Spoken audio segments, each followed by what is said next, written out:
کاک نوشیروان زۆر سوپاس بۆم دەرفەتە کە بۆ ڕەخساندین. تێڕوانینی ئێوە بۆ مەسەلەی دین و فرەی دین لە کوردستاندا چۆن؟ بەڵێ ینی کوردستان لە کۆنەوە جێگەی شوێنێکی ئاوادان بووە. لە کوردستان لە کۆنەوە خەڵکی تیا دانیشتووە. کوردستانی ئێستا کۆمەڵێک دینی جیاجیا نەتەوەی جیاجیا مەزەبی جیاجای تیاژی، بەڵام زۆرایەتی کۆمەلگای کوردی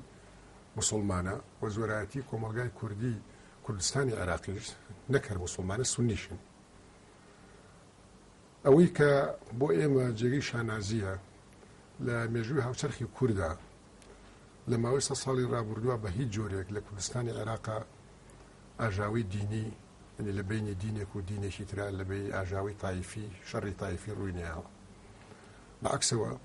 هەموو ئەو دینانەی کە لە کوردستانە پێکەوە ژین، دینی ئیسلامی، دینی مەسیحی، یەزیدی، کاکەیی، لە ناو مەزەبەکانیشە مەزەبی سونە، شیعە، شەبەک، هەموو ئەوانە بە تەبایی و بە پێکەوە ژیاون بەبێ ئەوەی تووشی شەڕی دینی یا شەڕی تایفی ببن. دیارە فەزلێکی گەورەی ئەمەژە گەڕێتەوە بۆ پێشەوە ئاینەکانی دینی ئیسلام کە لە کۆمەلگای کوردستانیا خەڵکیان ڕاهێناوە بە گیانی لێبوردن و بە گیانی یەکتر قوبوڵکردنی دینی. ئەوەی پەیوەندی بە ئێمەوە هەبێت ئەم جوڵانەوەی ئێمە جوڵانەوەیکی فراوانە، ئەم جوڵانەوەی ئێمە دین و مەزەبی جیاوازی تایە. لە ناو ڕیزەکانی ئێمە خەڵکێکی زۆری تایە کە ئیسلامن، مسلمانن و ژمارەیەکی زۆریان متەدەینن، نەکەر مسلمانن. ینی بە ئەوە نییە هەر بە شناسنامە مسلمانن، بەڵکو متەدەینن، نوێژەکەن و هەموو فەرزەکانی دینی ئیسلامی بەجێ ئەهێنن. لە هەمان کاتا لە ڕیزەکانی ئێمە مەسیحیشی تایە،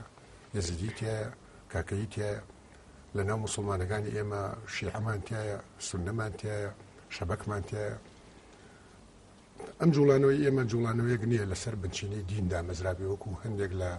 ڕێکخراوە حیزبە سیاسیەکان، بەڵکو ئەم جوڵانەوەی ئێمە جوڵانەوەیەکە لەسەر بنچینی نیشتیمان دامەزراوە. ئێمە پێمان وایە لەم نیشتیمانەی ئێمە هەمومان یەکشت کۆمانەکاتەوە کە ئەویش برایەتیە لە نیشتیمانە، هەروەکو چۆن برایەتی هەیە لە خوێنە ئەوانەی خزمی یەکترین، برایەتی هەیە لە دینە، برایەتی هەیە لە مەزەبە، برایەتی هەیە لە بیر و باوەڕی سیاسیە. ئەوەی کە ئێمە کۆکاتەوە برایەتی لە نیشتیمانە. لەم نیشتیمانە هەموو ئەو کەسانە کە سەر بە دینی جیاواز و مەزەبی جیاوازن ئەتوانن پێکەوە بژین و هەموو مافەکانی هاوڵاتی بوونیان هەبێت. لە هەمان کاتا ئێمە وەکو کۆمەلگایە کە بەشی زۆری کۆمەلگاکەمان مسلمانن، بێگومان ئێمە حرمەتی بێ ئەندازە لە عەقیدەی دینی موجتەمەعەکەی خۆمانەگرین، پەیڕەویەکەین، پیرۆزەکانی دینی ئیسلام هەموو لە لای ئێمەش پیرۆزە و ئەو کەسانی کە ئەو جۆرە دیعای شتانە بۆ ئێماکەنانی مەسەلەن من ئەوەندەی پەیوەندی بە خۆمەوە بێت. یەکێک لەو گلەیانەیە کە لەو بینی پێشوایەکی لە کۆنە ڕەفیقەکانمان لە جەریدان نووسی بووی گلەیەوەی کردووە کە من بە درێژایی ژیان دژی دین شتم نەنووسیوە. و ڕاستیشە ڕەنگە یەکێک لەو ڕخنانەی کە لە من گیراوە من بیسەلمێن و بڵێم ڕاستە بەڵێ ئەوەیە کە من بە درێژایی تەمەنم شتم دژی دین نەنووسێ، چونکە من خۆم باوەڕم وایە عەقیدەی دینی و شعوری قومی لە نفسی ئینسانە بە هیچ جۆرێک نامرێت. تەجروبەی ئیتیحادی سۆڤیەتیش ئیسپاتی کرد بۆ دنیا کە نە دین لە ناوە برێت و نە هەستی قومی لە ناوە برێت. لەبەر ئەوە ئێمە بێژگە لەوەی کە خۆمان وەکو بەشێک لە کۆمەلگای ئیسلامی کوردستانی احتیرامی عەقیدەی دینی هاو نیشتیمانەکانی خۆمانەگرین، لە ناو ماڵ و کەسوکاری خۆشمانە پەیڕەوی لە هەموو ڕێوشوێنەکانی ئیسلامەکەین. ئەوانەی کە ئەو دیعایانە بۆ ئێمە دروستەکەن بێگومان ئەبێت ناتوانن توهمەی ئێمە لە حکوومەتان نەبووین تاوەکو ئیتیهامان بکەن بە گەندەڵی. ئێمە مەلەفێکی وەنگە ڕەشمان نییە لەسەر شتی تریمان بکەن، لەبەرەوە ئەو جۆرە قسانەمان بۆ هەڵەبەستن. بەڵام یەک شتی تر هەیە کەویش ئەوەیە ئێمە پێمان خۆشە زانایانی ئاینی، پێشەوایانی دینی پێشەوای هەموو لایەک بن. بێگومان ئەوانی وەکو هەموو هاوڵاتیەکی تری کوردستان خۆیان ئازادن لەوەی کە دەنگ بە چه حیزبێک بن و بە چ لیستێکی بن، بەڵام بە هیچ جۆرێک ناشێت مزگەوت و مینبەری مزگەوت و مەدرسە دینیەکان بەکاربێنن بۆ پرۆپاگاندەی حیزبی. ئێمە وەکو چۆن لایەنگری ئەوەی جامیعان سەربەخۆ بێ، لایەنگری ئەوەی پەروەردە سەربەخۆ بێ، لایەنگرینەوەی قوتابخانەکان سەربەخۆ بێت، لە هەنگری ئەوەشین کە هەموو مزگەوتەکان ئەوقاف مامۆستایانی دینی یەکێتی زانایان ئەمانە سربەخۆ بن و دوور بن لە دەستێوەردانی حیزبی و لە هین وەکو ئێستا هەندێک لایەنەی کەنەنی مەلاکانی ئیستیقلالەکەن بەداخەوە کە بە درێژایی تاریخ لەلایەکەوە ژمارەیەکی زۆری زانایانی ئاینی پێشەوە و پێشڕەوی کۆمەڵ بوون لە هەمان کاتا بە درێژایی زمانیش دەسەڵات توانیوێتی لە ناو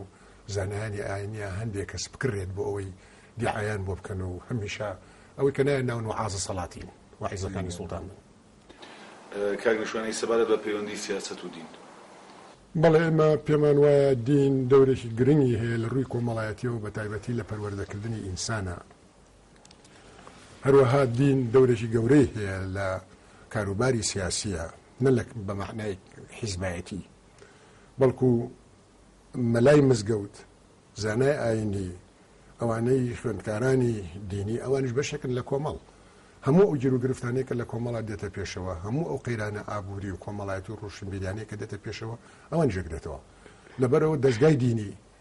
مزگەوت ئەبێت شوێنی کۆبوونەوەی هەمومان بێت نابێت تەرخامکرێ بۆ ئیتیجاهێکی سیاسی دیاریکراو کە ئەوە بێ بەهۆی نانەوەی ناکۆشی لە بینی خەڵکە لە باتیەوەی خەڵک کۆکاتەوە ئێمە پێمان باشە کە مزگەوت دەوری گرنگی هەبێت لە پەروەردەکردنی کۆمەڵایەتی خەڵکە لە پەروەردەکردنی سیاسی خەڵکە بەڵام نە بە ئیتیجاهی حیزبایەتی و نە بە ئیتیجاهی تەرخانکردنی مزگەوت بۆ لایەنێکی دیاریکراو بەڵکو مزگەوت و ئەبێت شوێنی کۆبوونەوەی هەمووان بێت نەک بە تاقی تەنیا یەک ئیتیجاه و یەک جەماعەت. بەڵێ کاک نیشتیمان ئەمە پرسیاریەوە بکەم کە ئێمە ڕۆژانە گوێبیستیەوە بین کە باز لەوە کرێت کە بزوتنەوەی گۆڕان دەیەوێت ئینقلاب بکات و حکوومەت بڕوخێنێت وەڵامی جەنابتان بۆ ئەوە چییە؟ وا بزانم ئەوەی ئەو تعبیرە بەکارهێنێ لەوە چێ لە زانستی سیاسیە هیچ شەرزایەکی نەبێت چونکە ئینقلاب بە جێژەکرێت ئەبێ جێژ بڕوە لە شەوێکی تاریکە قەسری جمهوری داگیرکە و دام و دەستگای ئەعلام داگیرکە و بەلاغی ژمارەیەک بخوێنێتەوە ئێمە نە چەکدارمانەیە نە خۆشمان چەکەڵەگرین و نە جێشمانەیە و نە هێزی چەکدارمانەیە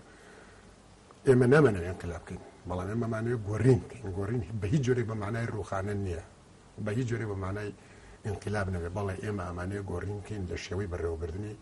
حکومڕانیە ئەمانەیە گۆڕین بکەین لە پەرلەمانە ئەمانەیە گۆڕین بکەین لە ئەنجومەنی وەزیرانە ئەمانەیە گۆڕین بکەین لە دادگا ئەمانەیە گۆڕین لە هەموو دام و دەستگاکانی حکوومەتی هەرێمی کوردستان بکەین بە ئیتیجاهی چاکتر بە ئیتیجاهی باشتر ئێمە بێگومان هەرگیز بیر لە ڕوخانە ناکەینەوە بیر لە تێکدان ناکەینەوە ئەوەی کە بیری لێکەینەوە چاکردنێتی و گۆڕینێتی بۆ شتێکی باشتر ئەوانەی کە وەکو باسم کرد ئێمە ئیتهامەکەن بە ئینقلاب وانە دیارە شارەزای کاروباری سیاسی نی بەڵێ کاک نیشتیمان پرۆپاگەندەی ئەوە دەخێتە پاڵ ئێوە بە کۆی کە هێزی گۆڕان هێزێک بێت کە ناوچەگەرێتی بکات با بڵێن بە ڕاشکانەتر قسە بکەم کە سلێمانیچێتی دەکات با بڵێن یان هەولێر بە ناوچەیەکی مقەدەس نازانێت وەڵامی جەنابتان چییە؟ بەڵێ ئەمە شتێکی بیرخستمەوە بەڕاستی ئەو مەسەلەی هەولێر بەداخەوە ئەوە لە پاش ئەو هەموو ساڵە جارێکی کە قسە و باسی لە بابەتە دووبارە کرێتەوە جاری یەکەم کە و پرسیارە لە من کراوە لە ڕۆژانی خولی دووهەمی شەڕی ناوخوا بۆ کە شەڕی ناوخۆ لە گەرمەی شەڕی ناوخوا بوو ئەو کاتە کەریم عوسمانی ڕەحمەتی سەرپەرشتی یاخود بێژەر بوو لە تەلەڤیزیۆنی گەلی کوردستان کە لاهولێرەوە پەخشیە کرد جارێک بە تایبەتی هات بۆ لای من هەمان پرسیاری لێکردم کە گوایە من وتومە هەولێر شوێی مقەدەسە تا شەڕی تیا نەکرێت لەو زمانە من جوابم مایەوە جوابەکەی من بێزگە لە تەلەڤیزیۆنی گەلی کوردستانە بڵاو کراوە لە کوردستانی نوێشە بڵاو کراوەتەوە هەر کەسێ بێ ئەتوانی بڕابەوە ئەوە ئەمە لە لای ینی پێم سەیرە مەسەر لە پاش ئەوە موساڵە جارێکی کە هەمان قسە کاوێژەکەنەوە دووبارەیەکەنەوە. بەڵێ کاک نیشتیمان من ببوورە تەواو نەبووم ئێمە نەک ناوچەگەری ناکەین ئێمە جوڵانەوەیەکی سیاسین پێش ئێستا و دوان ڕۆژیش ئێمە پێمان وایە کۆمەڵی شت هەیە لی تێپەڕێوین مەسەلەن هیچ کەسێک لە ئێمە